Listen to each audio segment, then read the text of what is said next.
Hello friends, Gungun की family में आप सभी का स्वागत है। यहाँ पे मैं गुनगुन को खिला रही हूँ खाना और उस पर मैंने मिला दिया है साग, क्योंकि ये दाल के मतलब बच्चे साग तो खाते ही नहीं है बिल्कुल भी। तो इसमें मैंने ना दाल में मिक्स कर दिया है और वो थोड़ी सी आनाकानी कर रही है खाने में कि मम्मी उतना टेस्टी नहीं है। मैंने बोला कोई बात नहीं, मैं इसमें थोड़ी सी सब्ज़ी डाल के खिला रही हूँ उसको। जैसे तैसे मैंने मतलब बहला फुसला कर खिलाने की कोशिश करी है और वो खाई भी है। पहले तो वो बिल्कुल ही नहीं खाना चाहती थी, लेकिन फिर मैंने उसे बताया कि नहीं, तुम खाओगी तो तुम बहुत स्ट्रांग बनोगी, तुम्हें पैर में दर्द नहीं होता है। जब वो बहुत ज़्यादा खेलती है तो रात को उसको बहुत ज़्यादा दर्द होता है। फिर मैंने बताया तो उसने कहा ठीक है, तब मैं खा लूँगी। फिर वो अच्छे से खाई है। आप देख सकते हैं कैसे कैसे उसने मुंह बनाया है, लेकिन वो धीरे धीरे करके खाती है। बच्चे हर चीज़ खाना पसंद नहीं करते हैं, लेकिन उन्हें हम ट्राई करेंगे और धीरे धीरे कोशिश करेंगे तो वो खाना शुरू कर देंगे। और उसमें मम्मी पापा का ही कहीं ना कहीं बहुत बड़ा रोल होता है कि अपने बच्चे को वो किसी तरीके से टेस्टी बना करके और किसी तरीके से डालने के प्रयास में रहें कि उनके बॉडी में जाए और वो मजबूत बने अंदर से और हर चीज़ को खाना सीखें। नहीं तो फिर बाद में वो प्रॉपर अगर एक ही चीज़ हम खिलाएंगे तो बाद में वो खाना नहीं पसंद करेंगे और वो हर चीज़ नहीं खाएंगे। कितने बच्चे मैंने देखे हैं जो मम्मी पापा की शिकायत रहती है उनकी कि ये खाते ही नहीं है, ये तो सिर्फ आलू ही खाता है, ये तो सिर्फ लौकी ही खाता है, ये तो मेरा बच्चा तो सिर्फ भिंडी ही खाता है। तो इस तरीके से कोशिश करेंगे तो बच्चे हर चीज़ खाएंगे। थोड़ा थोड़ा उनको चेंज करके देना चाहिए। तो चलिए आज बात करती हूँ मैं अपनी पढ़ाई की। तो मेरी जो पढ़ाई है पहले दिन ही आज मैंने किया है और मेरा जो क्लिप है वो मैंने रिकॉर्ड नहीं किया है सुबह सुबह का। और उसमें मैंने अपना जो ब्रह्म कुमारी का जो वीडियो था तो मैंने एक देखा है कि अपने मन को शांत करके एकाग्र चित्त कैसे करें। तो उसको इस लेसन को मैंने अच्छे से मतलब सुना है और शिवानी कुमारी वाला, और बहुत ही अच्छे से उसको बीके शिवानी वाला और बहुत ही अच्छे से मैंने उसको समझा है। मतलब बहुत ही शांति मिली मुझे। उसके बाद मैं अपना जो लेक्चर है वो मैंने इंग्लिश वाला सुना है और फिर अपना मैथ्स भी थोड़ा बहुत बनाया है जब बाबू मेरा सो गया था। और उसके बाद मैं यहाँ पे गुनगुन को लंच करा रही हूँ और इसके बाद मैं अपना खाना पीना जो होगा वो करूँगी। अब ये है अगले दिन की वीडियो। तो मैं अभी नहा धो करके आ गई हूँ पूजा करने के लिए और यहाँ पे मैं पूजा पाठ करने के बाद फिर अपना जो डेली रूटीन है वो मैं करूँगी और बच्चे लोगों पे भी मुझे ध्यान देना रहता है, तो वो सारी चीज़ें। और एक चीज़ मैं आप सबके साथ आज बात करूँगी कि देखिए, अगर कभी ना कभी अगर सबके मन में मोटिवेशन तो रहता ही है हर लोगों के मन में, लेकिन कभी ना डिमोटिवेट भी हम हो जाते हैं। तो अगर हमें कोई भी डिमोटिवेशन आता है तो हमें कुछ ना कुछ कहीं से मोटिवेटेड चीज़ देखनी चाहिए और मिल भी जाती है। अभी ज्योत्सना प्रिया का आपने सुना होगा और देखा भी होगा, वो किसी से भी छुपा नहीं है कि बहुत ही अच्छे से उन्होंने तैयारी करी है और उनकी जो सफलता है वो उनको मिली है। और मैंने ये भी सुना है, उसमें मैं उनको देख रही थी और वो बहुत काफ़ी ज़्यादा वायरल भी हो रही हैं। तो उनका रिज़ल्ट जो है आप देखेंगे तो बहुत ही ज़्यादा उनको स्ट्रगल करना है पड़ा है, बहुत ज़्यादा मेहनत लगती है किसी भी चीज़ को पाने के लिए। और उनको बहुत सारे लोग ड्रॉप भी करने को बोल रहे थे कि आप छोड़ दीजिए, मत करो आप। लेकिन आप देख सकते हैं एक हौसला को, आप बहुत ही अगर कभी कभी टूट जाते हैं तो उनको देख के एक अंदर से ना एक चिंगारी सी आती है कि देखिए 17 साल बाद, शादी के 17 साल बाद उन्होंने खुद बताया है कि मैं घूंघट में रहती थी और 17 साल बाद उन्होंने अपना जो एग्ज़ाम है वो बीपीएससी वाला क्लियर किया है और रेवेन्यू अफसर बनी है। वो रात में 3 से 4 घंटे भी सोई हैं और एग्ज़ाम पीरियड में वो मतलब एग्ज़ाम के 1 महीना पहले तक से वो 18 घंटे भी पढ़ी हैं।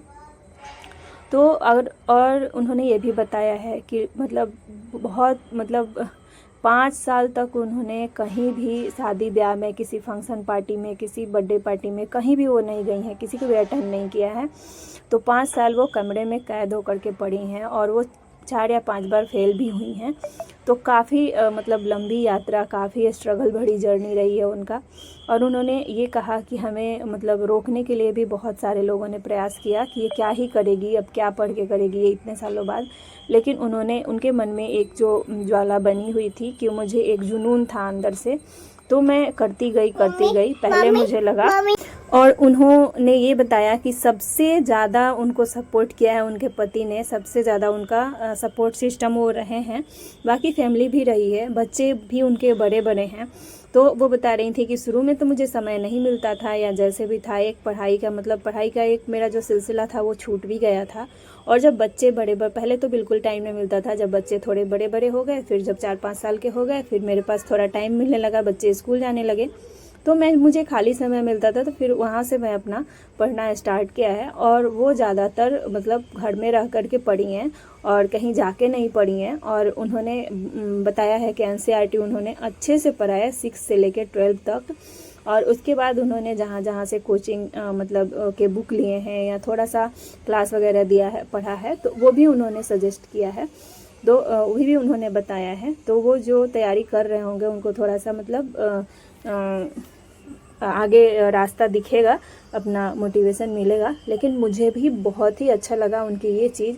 और सबसे बड़ी चीज़ उन्होंने जो बताई है लास्ट में, वो हम लड़कियों को सुनने लायक है और समझने लायक है। और जितने भी मतलब हाउस वाइफ हैं और जितने भी लेडीज़ हैं, जितनी भी लड़कियां हैं, उनको तो लड़कियों को खास करके ये सुनना चाहिए और बहुत ही बारीकी से समझना चाहिए। मम्मी पापा को तो ज़रूर ही और ज़रूर से ज़रूर, क्योंकि मैं इसलिए ये बोल रही हूँ कि उन्होंने एक बहुत ही अच्छी चीज़ कही है। और उन्होंने अपने ज़्यादा स्ट्रगल की चीज़ें जो दुख भरी है वो उन्होंने स्टॉप कर लिया है। उनके बयान से पता चल रहा था कि वो कितना झेली हैं।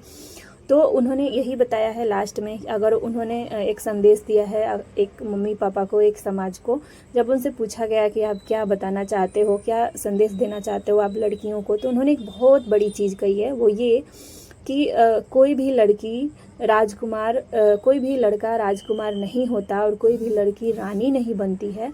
तो इसलिए आप पहले ही स्ट्रगल करिए, पहले जितना आप कष्ट सहेंगे ना, आपका लाइफ उतना ही अच्छा हो जाएगा। उनका एक ही मतलब फोकस था मेरे हिसाब से, जो उन्होंने बताया कि अपने लक्ष्य को पहले 1 नंबर में स्थान देना चाहिए। और मम्मी पापा को उन्होंने यही सजेस्ट किया कि अपने बच्चियों को पढ़ाइए, भरोसा रखिए और उनको मतलब एक काबिल इंसान बनाइए। उसके बाद ही उसके लाइफ को किसी के हाथों में सौंपिए या शादी करिए या जो भी मतलब करना है।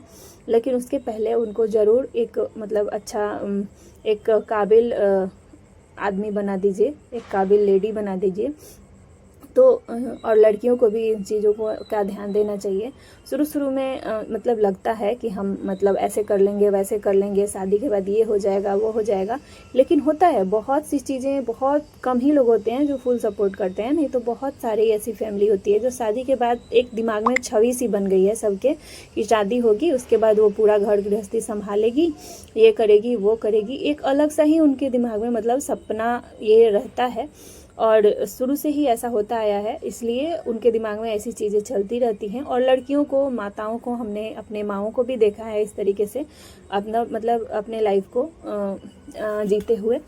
तो थोड़ा सा ध्यान दे देंगे ना अपने शुरू में, अपने कैरियर में, मतलब जो स्टूडेंट लाइफ होता है उसी में, तो आपकी लाइफ बन जाएगी। और अगर उस समय कहीं से भी, अगर किसी भी स्थिति में, सबकी लाइफ एक जैसी नहीं होती है, तो किसी भी तरह से अगर कोई सा मतलब परिस्थिति आ जाए या लाइफ आपकी चेंज हो जाए, या आप ना चाहते हो भी आपको कुछ करना पड़े या शादी करना पड़े या कदम उठाना पड़े कुछ भी, तो अपने लाइफ को, अपने चीज़ों को, अपने सपने को छोड़ना नहीं चाहिए, मरने नहीं देना चाहिए। अगर आपके सपने अंदर ज़िंदा रहेंगे ना, तो आप शादी हो या कुछ भी हो, कहीं भी किसी भी परिस्थिति में आप अपने लक्ष्य को पा सकते हैं।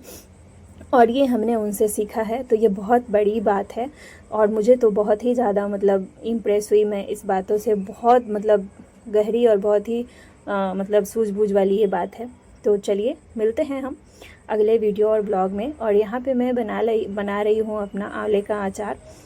तो आप सबको कैसा लगा बताइएगा ज़रूर, और कमेंट ज़रूर कीजिएगा कि आप सबको ये बातें कैसी लगी। तो मिलते हैं, बाय बाय।